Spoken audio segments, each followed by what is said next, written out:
ফেনীর বন্যা পরিস্থিতি প্রায় অপরিবর্তিত রয়েছে। মুহুরী, কহুয়া ও সিলোনিয়া নদীর বেড়িবাঁধের ২২টি স্থান ভেঙে পরশুরাম, ফুলগাজী, ছাগলনাইয়া ও সদর উপজেলার শতাধিক গ্রাম এখনও পানিতে তলিয়ে। এতে লাখো মানুষ পানিবন্দী অবস্থায় আছেন। বন্ধ হয়ে গেছে ফেনী পরশুরাম আঞ্চলিক মহাসড়ক যোগাযোগ। অনেক এলাকায় বিদ্যুৎ সংযোগ ও মোবাইল নেটওয়ার্ক বিচ্ছিন্ন হয়ে গেছে। ৪৯টি আশ্রয় কেন্দ্রে ৭,০০০-এর বেশি মানুষ আশ্রয় নিয়েছেন। দুর্গতদের জন্য দ্রুত ত্রাণ কার্যক্রম চালাতে বরাদ্দ দেওয়া হয়েছে ১৭.৫ লাখ টাকা। টানা বৃষ্টিতে নোয়াখালী শহরের মাইজদি ও চৌমুহনীর বিভিন্ন পাড়া মহল্লার বাসাবাড়ি পানিতে তলিয়ে গেছে। এতে চরম দুর্ভোগে রয়েছেন পানিবন্দী লোকজন। কবিরহাট, কোম্পানীগঞ্জ ও সুবর্ণচর উপজেলার অন্তত ৩০০ পরিবারের সদস্য বিভিন্ন আশ্রয় কেন্দ্রে উঠেছেন। ফেনীর বন্যা পরিস্থিতি নিয়ে জানাতে আমাদের সাথে যুক্ত আছেন সহকর্মী আব্দুল্লাল মামুন। বন্যা পরিস্থিতির উন্নতির কোনো তথ্য কি আছে আপনার কাছে, এবং জনজীবনের যে দুর্ভোগের চিত্র দেখতে পাচ্ছেন আমাদেরকে বিস্তারিত জানাবেন।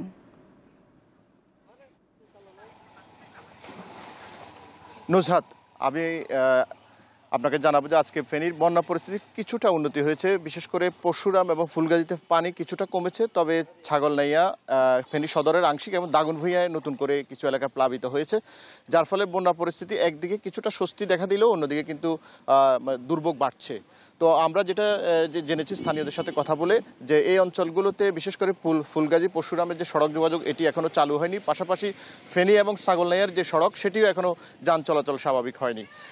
ফেনী আমরা আবহাওয়া অফিসের সাথে কথা বলেছিলাম, তারা আমাদেরকে জানিয়েছে যে গত ২৪ ঘন্টায় ২৮.৫ মিলিমিটার বৃষ্টিপাত তারা রেকর্ড করেছে।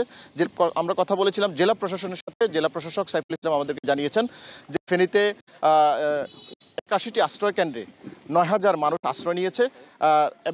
বন্যার স্বাভাবিক হওয়া পর্যন্ত এই আশ্রয় কেন্দ্রগুলোতে খাদ্য এবং শুকনো খাবার, রান্না করা খাবার বিতরণ তারা চালিয়ে যাচ্ছেন।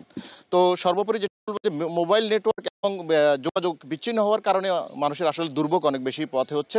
তবে এই এলাকাগুলো অর্থাৎ ফুলগাজী, পরশুরামের যে ৩টি নদী বারবার ভাঙা আর গড়ায় তাদের জীবন, তারা এই দুর্ভোগ থেকে কোনোভাবে মুক্তি পাচ্ছেন না। এই এলাকার মানুষগুলো তারা দীর্ঘদিন ধরে দাবি করে আসছেন যে তাদের জন্য একটা টেকসই বন্যা নিয়ন্ত্রণ বাঁধ তাদের জন্য নির্মাণ করা হয়, যার ফলে তারা এই যে দীর্ঘদিনের এই বন্যা পরিস্থিতি এটা থেকে তারা মুক্তি পাবেন। এ ছিল আমার কাছে ফেনীর বন্যা পরিস্থিতি সর্বশেষ। দর্শক, ফেনী থেকে যুক্ত ছিলেন সহকর্মী আব্দুল্লাল মামুন।